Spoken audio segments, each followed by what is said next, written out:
안녕하세요. 공주 꿈의 교회 배창현 목사입니다. 얼마 전에 세종 꿈의 교회에서 회의가 있어가지고 다녀왔는데요. 다녀오면서 뭔가 찝찝했습니다. 그로부터 10일이 지나서 과태료 사전 납부 고지서가 날라왔습니다. 우선 목사로서 교통법규를 모범적으로 잘 지켜야 되는데 그렇지 않아서 죄송합니다. 앞으로 더 조심하도록 하겠습니다. 과태료 고지서를 받고서 드는 생각, 내가 잘못한 것을 인정하기보다는 돈이 아깝다라는 생각이 먼저 들었습니다. 그래도 아깝기는 하지만 법규를 어겼으면 그에 상당한 과태료를 내야 한다는 생각이 지배적이었습니다. 그래서 저는 받자마자 과태료를 이체했죠. 내가 살아가는 사회 속에서 내가 살아가려면 아까워도 만들어진 법을 또 따라 살아가야 됩니다. 신앙생활도 마찬가지죠. 하나님의 백성으로 하나님의 나라에서 살아가려면 그 나라에서 정한 법을 따라 살아가야 됩니다. 그래서 이스라엘의 백성들의 경우는 3대 절기, 유월절, 칠칠절, 초막절을 반드시 지켜야 했습니다. 만약에 지키지 않으면 어떻게 되는 줄 아세요? 과태료가 있습니다. 칠칠절을 아주 중요하게 여겼던 스가랴 선지자가 이렇게 선포했습니다. 스가랴 14장 16절 17절 말씀에 보면 만군의 여호와께 경배하며 초막절을 지킬 것이라. 땅에 있는 족속들 중에 그 왕 만군의 여호와께 경배하러 예루살렘에 올라오지 아니하는 자들에게는 비를 내리지 아니하실 것인즉. 와, 이런 신앙 법규가 있었기 때문에 이스라엘 백성들은 중요한 일상을 뒤로하고 예루살렘으로 간 것입니다. 초막절을 지키지 않으면 가뭄의 대가를 치러야 했기 때문에 안 갈 수 없었던 거예요. 그러다 보니까 시간이 지나면서 유대인들은 그런 과태료가 겁이 나서 초막절을 지키게 된 것 같아요. 그런데 아시다시피 이 초막절의 의미는 굉장히 중요합니다. 이스라엘 백성들이 출애굽에서 40년 광야길을 걸어오던 중에 허름한 천막에서 살았지만 하나님께서 길을 내시고 물을 내시고 만나로 먹을 것도 주신 것을 기념하고 감사하는 날이잖아요. 신명기 말씀에 보면 이 40년 동안에 내 의복이 헤어지지 아니하였고 내 발이 부르트지 아니하였느니라. 광야에서 초막을 짓고 불편하게 7일 동안 지내는 것이 중요한 게 아니죠. 하나님께서 광야 가운데서도 보호하신 것에 대한 감사가 더 중요합니다. 하지만 시간이 지나면서 이 하나님께 감사해야 하는 본질은 사라지고 그저 초막절을 지키는 형식만 남았습니다. RT인 여러분들에게 한 가지 질문을 해볼게요. 맞춰보세요. 유대인들이 초막절 때에 구약 성경 중에 읽게 되는, 낭독하게 하는 책이 있습니다. 혹시 무슨 책인지 아세요? 전도서입니다. 초막절은 지금으로 말하면 추수감사절과 같은 절기예요. 그래서 추수의 풍요 속에서 하나님의 인도하심을 생각하고 또 하나님께 감사하고 하나님을 경외하는 것이 중요하다는 것을 상기시키게 하는 날이 바로 초막절이죠.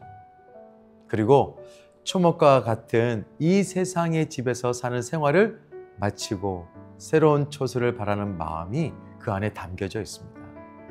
단순히 하나님께 벌을 받지 않도록 하기 위해서 초막절을 지키는 것이 아니라 하나님께서 이스라엘 백성들의 하나님이 되어주심을 경외하는 것이 훨씬 더 중요한 절기입니다. 우리도 마찬가지예요. 하나님 나라에서 하나님께서 예비하신 미래를 만나려고 한다면 우리의 신앙생활의 순서가 바뀌어야 됩니다. 예를 들면은 예배를 드리지 않으면 하나님께서 혼내실 것 같아서 예배를 드리는 것이 아니라 하나님께서 우리에게 주신 은혜가 너무 커서 감사함으로 예배를 드려야죠. 마치 과태료가 무서워서 교통법규를 지키는 것이 아니라 서로의 안전과 존중을 위해서 법을 지키는 것 같습니다. 바른 신앙생활의 삶은 하나님을 위해서 하는 것 같죠? 아니요. 결국에는 나의 행복, 우리의 행복을 위해서 하는 것입니다. 자, 그런데요. 오늘 본문에 보면 그런 초막절을 지키러 가는 예수님의 형제들을 좀 잘 한번 보세요. 이들은 초막절의 의미에서 아주 중요한 것이 빠뜨려진 것을 볼 수 있습니다. 우선 그들이 예수님을 대하는 태도가 좀 삐딱해요. 예수님께 이렇게 말씀을 드리잖아요.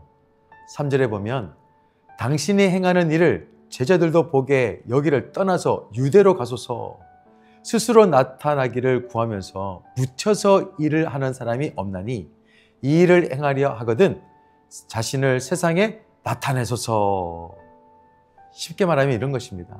형이 메시아라도 되는 거요? 진짜 메시아라고 한다면은 아니 이런 시골에 있지 말고 좀 더 큰 도시에 가서 그 모든 것을 사람들에게 보여주십시오. 그렇게 한번 해봐요. 왜 이렇게 삐딱하게 얘기했을까요?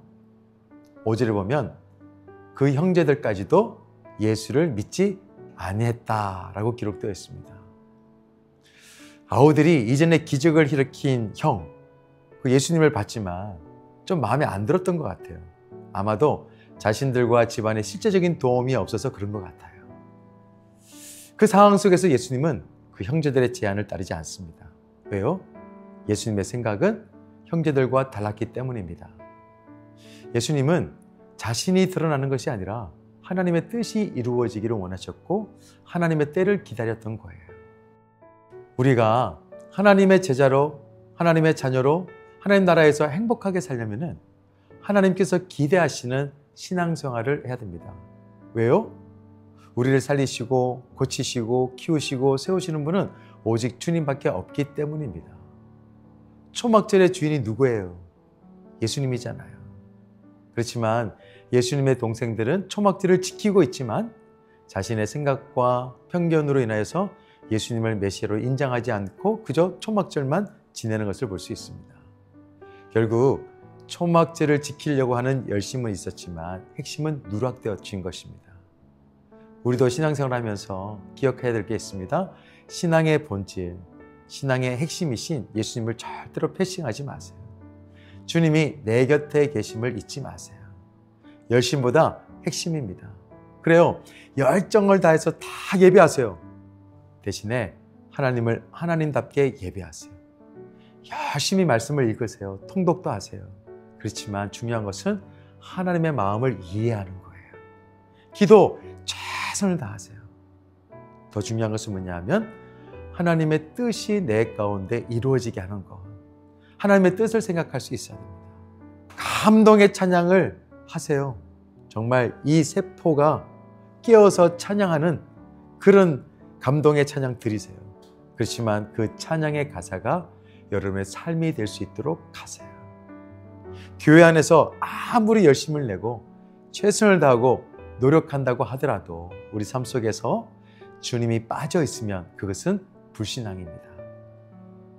우리 삶에서 불신앙의 과태료가 날라오지 않도록 신앙의 본질을 회복하고 하나님을 기쁘시게 하는 오늘 하루의 삶이 되시기를 예수 그리스도 이름으로 축원하고 부탁드립니다. 기도하겠습니다. 좋으신 하나님 아버지 감사합니다. 오늘 하루도 우리에게 생명 주셔서 오늘의 삶을 살아가게 되었습니다. 한시도 1분도 1초도 하나님을 잊지 않고 살아갈 수 있는 우리 모두가 되게 하여 주옵소서. 늘 내 곁에 주님께서 계심을 믿고 주님께서 기뻐하시는 그 삶을 살아낼 수 있는 오늘 하루가 되게 하여 주옵소서. 예수 그리스도 이름으로 기도드립니다. 아멘. 무엇과도 주님을 바꾸지 않으리. 다른 어떤 은혜 구하지 않으리. 오직 주님만이 내 삶의 도움이시니 주의 얼굴 보기 원합니다. 나 무엇과도 주님